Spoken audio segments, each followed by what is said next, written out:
Bhagavad Gita, from the bottom of page 4 to page 6, the last full paragraph.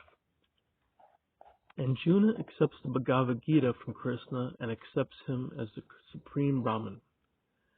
Anjuna doesn't only accept this because Krishna was his friend, but because the other Vedic knowledge authorities accept Krishna as well.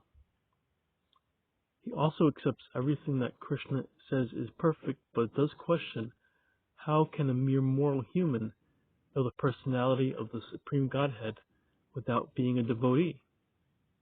Anjuna concludes that the Bhagavad Gita must be accepted in a completely submissive state, one which acknowledges Krishna as the Supreme Godhead. Since the Bhagavad Gita is meant to deliver mankind from the anxiety of material existence, Anjuna had to surrender completely to achieve this. Anjuna is one of the very few out of all humankind to question our suffering, and is questioning about why we suffer, how we got here, where we go after death, along with firm understanding and respect for Krishna, can attempt to make a solution to all the suffering. The science of self-realization, from the bottom of page 2 to page 3's last paragraph.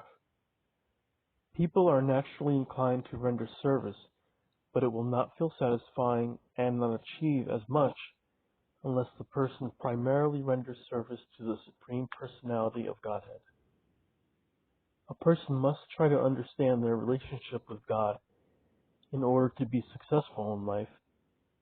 Otherwise, they will be presented as cruel death, as they are unescapable. The Krishna consciousness movement is a scientific approach to relate to the Supreme Enjoyer Krishna, and we have to serve him in order to achieve the maximum perfection of life possible in the human form. The necessities of the lower life forms are solved under primitive conditions, but since humans have had millions of years of evolution and transmitigation, we have the ability to lead comfortable lives as we obtain our own necessities.